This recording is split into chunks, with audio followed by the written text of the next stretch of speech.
Hello दोस्तों, आप सभी अपने सामने एक चित्र देख रहे हैं जिसमें हरे भरे मैदान पर एक युवती ध्यान मुद्रा में बैठी हुई है। हरे मैदान में पीले फूलों को देखकर ऐसा प्रतीत हो रहा है जैसे सरसों की फसल हो और पीले फूल मैदान की सुंदरता को बढ़ाते हुए हमारे हृदय में आनंद को प्रफुल्लित कर रहे हों। और युवती के चेहरे के भाव से लग रहा है मानो वह गंभीर रूप से अपने मन को एकाग्रचित किए हुए है। आइए लिखे हैं, हम सब भारतवासी हैं। दूसरी लाइन पर भी लिखा है हम सब भारतवासी हैं। परंतु इन दोनों में अंतर क्या है? अंतर यह है कि ये जो वर्ड्स हैं ये लिखे हैं देवनागरी लिपि में और ये जो है ये लिखे हैं रोमन लिपि में। उसके बाद ये सब भी इसी वाक्य को दर्शा रहे हैं कि हम सब भारतवासी हैं। परंतु आप शायद इनको समझ पा रहे हो तो मैं आपको बता दूं कि ये बांग्ला लिपि है, उसके बाद उड़िया, उसके बाद गुरुमुखी लिपि और ये है फारसी लिपि। आपने देखा, सबसे पहले मैंने चित्र की बात की, उसके बाद चित्र में प्रतीक के रूप में दिखाई दे रहे फूलों पर आया, फिर युवती के भावों की बात की, उसके बाद ध्वनि के रूप में निकलने वाले शब्दों के द्वारा लिपि को समझाया। तो आइए, आज का हमारा टॉपिक है लिपि। आइए हम लिपि को विस्तृत रूप से अध्ययन करते हैं। आज के इस हमारे टॉपिक के महत्वपूर्ण जो बिंदु हैं वह हैं लिपि किसे कहते हैं। तो सबसे पहले हम लिपि को समझेंगे, लिपि क्या होती है। उसके बाद देवनागरी लिपि का विकास, देवनागरी लिपि का नामकरण कैसे हुआ, इस तथ्य को हम जानेंगे। देवनागरी लिपि के गुण क्या क्या होते हैं, देवनागरी लिपि के दोष क्या होते हैं और अंत में देवनागरी लिपि में किए गए सुधार कौन कौन से हैं। समय समय पर हमारे विद्वान जनों ने देवनागरी लिपि के सुधार हेतु अपने अपने प्रस्ताव सरकार को दिए और सरकार ने उन प्रस्तावों को किसी को माना और किसी को निरस्त कर दिया। तो वो सभी प्रस्ताव जो देवनागरी लिपि से संबंधित हैं वो सभी इस वीडियो में शामिल किए गए हैं। तो आइए इन सभी को हम विस्तृत रूप से अध्ययन करते हैं। सबसे पहले हम देखते हैं कि लिपि क्या होती है। इससे पहले जो भाषा की वीडियो आई थी उसमें भी ये टॉपिक आया था, परंतु बहुत ही संक्षिप्त रूप में था, इसमें ये विस्तृत रूप में लिया गया है। तो जानते हैं, लिपि शब्द का अर्थ है लीपना या पोतना। विचारों का लीपना अथवा लिखना ही लिपि कहलाता है। भाषा की उच्चारित और मौखिक ध्वनियों को लिखित रूप में अभिव्यक्त करने के लिए निश्चित किए गए चिन्ह या वर्णों की व्यवस्था को लिपि कहते हैं। तो हमने इससे पहले भी ये जाना था और आज भी हम इस वीडियो में बात कर लेते हैं कि जो लिपि है वो क्या है। हमारी ध्वनि जो हमारे मुख से निकलती है उसको क्या करना है, लिखित रूप में दर्शाती है। अब वो चिन्ह जो लिखने में काम आते हैं वो अलग अलग लिपियों के हो सकते हैं, देवनागरी हो सकती है, बांग्ला, उड़िया, असमिया, रूसी, अलग अलग लिपियों के अलग अलग चिन्ह होते हैं। तो उसी को जानना है आज की इस वीडियो में। सबसे पहले जो लिपि है, जिस लिपि से सभी लिपियों का विकास हुआ है वह है चित्रलिपि। सिंधु घाटी की सभ्यता या अन्य प्राचीन सभ्यताओं में जो चित्र मिले तो उनसे इतिहासकारों ने जाना कि एक पीढ़ी से दूसरी पीढ़ी में पहली पीढ़ी को समझने का जो माध्यम होता था वह सिर्फ चित्र हुआ करते थे। उसके बाद दूसरी लिपि जो विकसित हुई वह थी प्रतीक। प्रतीक मतलब साइन। हमने चित्रलिपि के साथ साथ, चित्रों के साथ साथ हमने उसमें जो साइन थे उनके द्वारा भी पहचानने में हमें सफलता हुई कि हमें क्या बताया जा रहा। प्रतीक लिपि के बाद आता है भाव लिपि। भाव लिपि से तात्पर्य होता है कि दिए गए चित्र में जो भी पिक्चर हमें दिख रही है, चाहे किसी व्यक्ति की हो, पशु की हो, पक्षियों की हो, उनकी भाव भंगिमाएं क्या है, जैसा सामने जो प्रस्तुत चित्र है उसमें हम देख रहे हैं कि 4 व्यक्ति हैं जो बहुत ही आनंदित महसूस हो रहे हैं। उनके चेहरे पर जो मुस्कुराहट है, जो खुशियां हैं, उससे साफ झलक रहा है कि वो जीवन में बहुत ही खुशी का अनुभव कर रहे हैं। यह चित्र हमें यही दर्शाता है। तो प्रत्येक चित्र को इसी प्रकार उनके भावों को पहचानते हुए यदि हम सही रूप में उसे पहचान जाते हैं तो हम चित्र को समझने में सफल हो जाते हैं। उसके बाद जिस लिपि का विकास हुआ भाव लिपि से वह कहलाती है ध्वनि लिपि। ध्वनि लिपि वह लिपि है जिसमें आज हम सभी वार्तालाप करते हैं, हम लिखित चिन्हों को पहचानते हैं और एक दूसरे के भावों को समझ पाते हैं। ध्वनि लिपि की आगे जाकर 2 भागों में बटी। सबसे पहला हुआ अक्षरात्मक, जिसमें अक्षरों का वर्णन होता है, और दूसरी है वर्णात्मक, जिस लिपि में वर्ण महत्व रखते हैं। तो यहाँ पर भारत की जितनी भी लिपियां हैं वो सभी कैसी हैं? अक्षरात्मक हैं। और जो रोमन लिपि है हमारी वो कैसी है? वर्णात्मक है। हम यहाँ पर देख रहे हैं कि यदि ये एक शब्द बना है की, तो इस की में क में ई की मात्रा लगकर एक पूरा अक्षर बन गया की। और यदि हम इसको रोमन में बनाएं तो रोमन में क्या होगा? के आई। तो यहाँ पर क्या हमें 2 अलग अलग वर्णों का पता चलेगा, तो इसलिए इसको वर्णात्मक लिपि कहते हैं। और भारत की सभी लिपियां क्या हैं? अक्षरात्मक लिपि हैं। आगे हम देखते हैं देवनागरी लिपि का विकास कैसे हुआ। ये तो हमने बात की चित्रलिपि, प्रतीक लिपि, भाव लिपि और फिर ध्वनि लिपि। आखिर देवनागरी लिपि कौन सी लिपि से निकल कर आई है, तो उसको जानते हैं।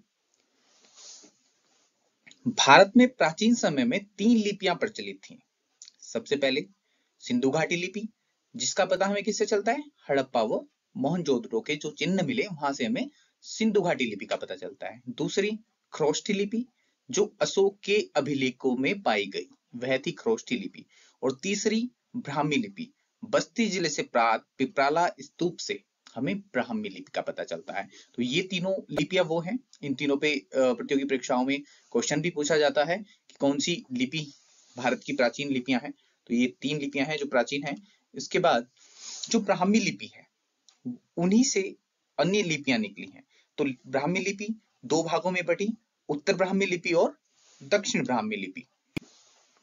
उसके बाद हम देखते हैं ब्राह्मी जो लिपि है उसका विकास हमने अभी अभी देखा कि वो 2 भागों में बटी। किसमें? पहली उत्तर ब्राह्मी लिपि और दूसरी दक्षिण ब्राह्मी लिपि। जो उत्तर ब्राह्मी लिपि है वो 350 ईस्वी तक मानी जाती है। उसके बाद उस लिपि का विकास गुप्त लिपि के नाम से हुआ। जो गुप्त समय में लिपि थी उसको गुप्त लिपि कहा गया, जो 4वीं-5वीं सदी की लिपि है। उसके बाद सिद्ध मातृका लिपि और फिर कुटिल लिपि में ये विकसित हुई। ये दोनों लिपियां 6वीं शताब्दी से 8वीं-9वीं शताब्दी तक ये लिपियां रही। उसके बाद कुटिल लिपि 2 लिपियों में बट गई, एक नागरी लिपि और दूसरी शारदा लिपि। नागरी लिपि ही वह लिपि है जिससे देवनागरी का विकास हुआ। देवनागरी लिपि में देवनागरी, महाजनी, गुजराती जो पश्चिमी क्षेत्र हैं वहां की लिपियां हैं, और पूर्वी क्षेत्र में बांग्ला, अशमी और उड़िया, इन तीनों क्षेत्र में इन तीनों लिपियों का विकास हुआ। और जो हमारी शारदा लिपि थी, शारदा लिपि से विकसित हुई गुरुमुखी लिपि, तो पंजाबी भाषा की लिपि है।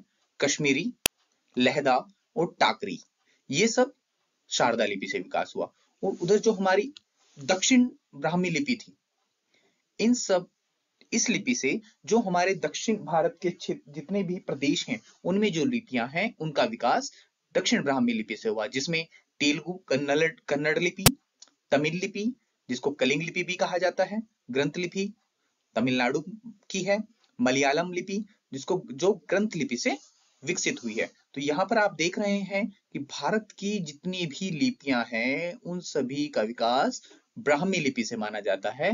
तो देवनागरी लिपि का विकास कहां से हुआ? ब्राह्मी लिपि से हुआ। तो ये बहुत ही महत्वपूर्ण क्वेश्चन है जो प्रतियोगी परीक्षाओं में पूछा जाता है। इसके बाद क्वेश्चन उठता है कि देवनागरी लिपि का नामकरण कैसे हुआ, आखिर हम इसको देवनागरी ही क्यों कहते हैं। तो इस विषय में जो कथन है वो मैं आपको बता देता हूं। तो सबसे पहला है, देवनागरी लिपि को हिंदी लिपि भी कहा जाता है। देवनागरी का नामकरण विवादास्पद है। ज्यादातर विद्वान गुजरात के नागर ब्राह्मण से इसका संबंध जोड़ते हैं। गुजरात के नागर ब्राह्मण, जो शब्द मिला हमें यहाँ से नागर ब्राह्मण से इसका शब्द जोड़ते हैं। उनका मानना है कि गुजरात में सर्वप्रथम प्रचलित होने से वहां के पंडित वर्ग अर्थात नागर ब्राह्मणों के नाम से इसे नागरी कहा गया। अपने अस्तित्व में आने के तुरंत बाद इसने देव भाषा संस्कृत को लिपिबद्ध किया, इसलिए नागरी में देव शब्द जुड़ गया और बन गया देवनागरी।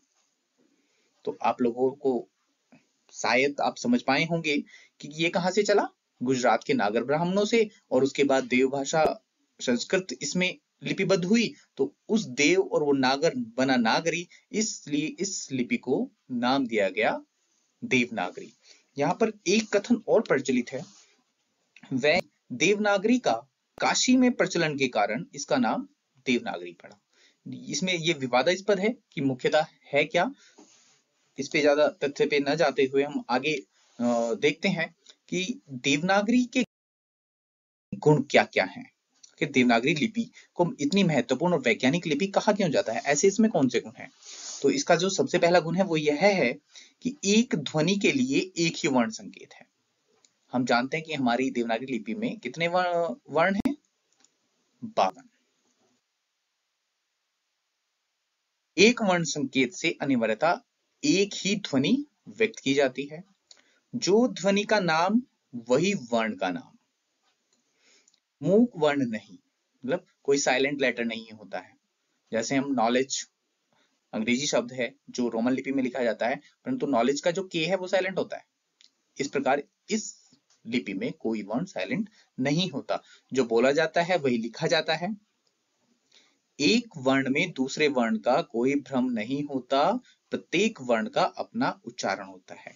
उच्चारण के सूक्ष्मतम भेद को भी प्रकट करने की इसमें अक्षमता होती है। वो कैसे, कि यदि हम कर्म लिख रहे हैं और क्रम लिख रहे हैं तो दोनों में अंतर होता है। वर्णमाला ध्वनि वैज्ञानिक पद्धति के बिल्कुल अनुरूप है।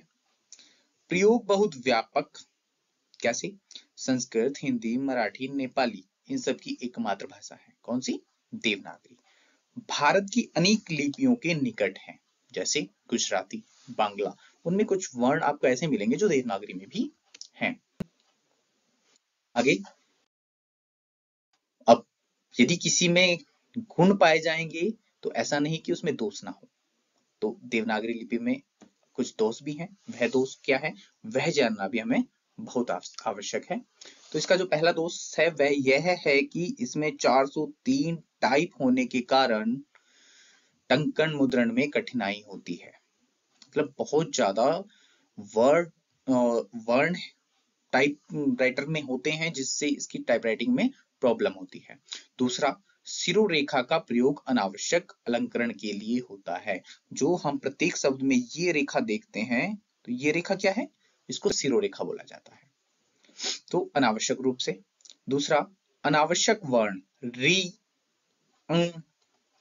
इ और श, आज इन्हें कोई शुद्ध उच्चारण के साथ उच्चारित नहीं कर पाता। अंग, अय और श, इस श और श शलजम और षटकोण दोनों में इतनी प्रॉब्लम होती है कि उच्चारण सही से नहीं हो पाता। अधिकांश व्यक्ति इनके उच्चारण में अपने आप को सही नहीं पाते। समरूप वर्ण, ख में र व का, जैसे ख ऐसे बनाते हैं, परंतु कुछ व्यक्तियों को र के साथ व लिखते हुए पाया जाता है, तो यहाँ समरूपता आ जाती है। घ और ध का, भाई सिर्फ इस गोल का पॉइंट का डिफरेंस होता है, इसलिए इसमें बहुत ज्यादा समरूपता पाई जाती है। म और भ का भ्रम होना, सिर्फ इस गोल के कारण ही भ्रम हो जाता है। दूसरा एक दोष पाया जाता है, अनुस्वार एवं अनुनासिकता के प्रयोग में एक रूपता। कभी कभी कहीं पर अनुस्वार होता है, परंतु हम क्या करते हैं, वहां पर अनुनासिक चिन्ह का प्रयोग कर देते हैं, या कहीं पर अनुनासिक चिन्ह होता है तो वहां पर अनुस्वार का प्रयोग कर देते हैं। गांधी, कंगन, हंस, इन सब में क्या होता है, हमें यहाँ पर इन दोनों चिन्हों में बहुत ही समस्या उत्पन्न हो जाती है। और अंतिम है त्वरापूर्ण लेखन नहीं, क्योंकि लेखन में हाथ बार बार उठाना पड़ता है। हम हिंदी के साथ साथ हमारे भारतवर्ष में प्रमुखता दी जाती है रोमन लिपि को, अंग्रेजी भाषा को, और अंग्रेजी भाषा लिखते समय हाथ को उठाना नहीं पड़ता, बहुत ही त्वरित गति के साथ शब्द को लिख लिया जाता है। परंतु देवनागरी लिपि या हिंदी भाषा के शब्द को जब हम देवनागरी लिपि में लिखते हैं तो इसमें बार बार हाथ को उठाना पड़ता है, उसमें क्या होता है, समय अधिक लगता है। तो इसको भी एक दोष के रूप में लिया गया है। आगे जो है देवनागरी लिपि में जो सुधार किए गए हैं वो क्या क्या हो सकते हैं, यह सब एक प्रतियोगी परीक्षार्थी को बहुत जानना बहुत ही आवश्यक है, क्योंकि हिंदी भाषा का पेपर देते हुए देवनागरी लिपि से क्वेश्चन अवश्य पूछे जाते हैं, और उसमें किस किस व्यक्ति या विद्वानों के द्वारा सुधार के लिए प्रस्ताव रखा गया है, यह क्वेश्चन अवश्य आते हैं। तो आइए देखते हैं ऐसे कौन से प्रस्ताव या सुधार किए गए हैं। सबसे पहले क्वेश्चन आता है सावरकर बंधुओं का अ की 12 खड़ी। ये क्वेश्चन बहुत ही इंपॉर्टेंट है कि 12 खड़ी का प्रस्ताव किसने किया, तो वो आते हैं सावरकर बंधु। उसके बाद श्याम सुंदर दास का पंचमाक्षर के बदले अनुस्वार के प्रयोग का सुझाव।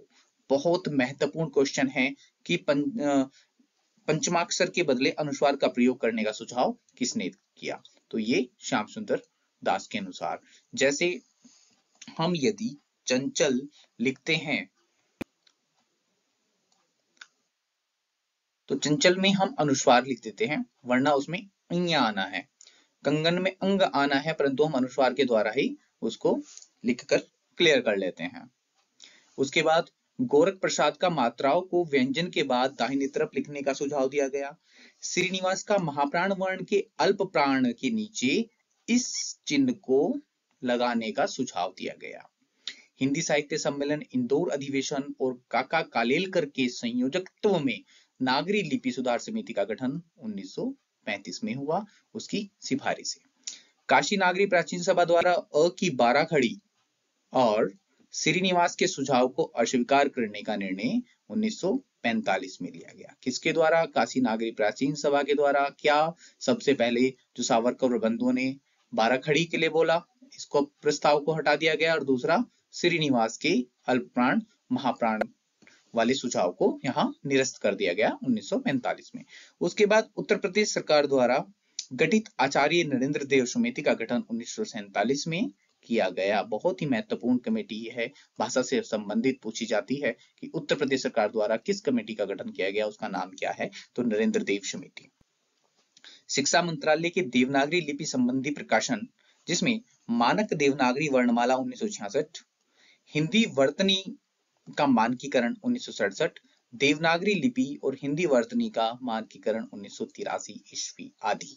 तो ये वो महत्वपूर्ण सुझाव थे जो देवनागरी लिपि को लेकर समय समय पर विद्वान जनों के द्वारा सरकार को प्रस्ताव दिए गए। कुछ प्रस्ताव सरकार के द्वारा मान लिए गए और कुछ निरस्त कर लिए गए। तो एक परीक्षार्थी को इन सभी सुझावों को अपने ध्यान में रखना बहुत ही आवश्यक है परीक्षा की दृष्टि से।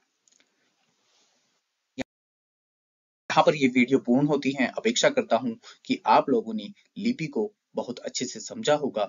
यदि आपको वीडियो पसंद आई, आपको मेरे द्वारा जितना भी डाटा दिया गया ये महत्वपूर्ण लगता है, मेरे द्वारा समझाया गया सभी तथ्य अच्छे से समझ में आते हैं, तो आप लोग प्लीज चैनल को सब्सक्राइब कर दीजिएगा, नोटिफिकेशन का बटन दबा दीजिएगा, क्योंकि अब कोशिश रहेगी कि लगातार आपको हिंदी भाषा से संबंधित वीडियो लगातार मैं आप तक पहुंचाता रहूं। वीडियो को देखने के लिए आपका बहुत बहुत आभार, धन्यवाद।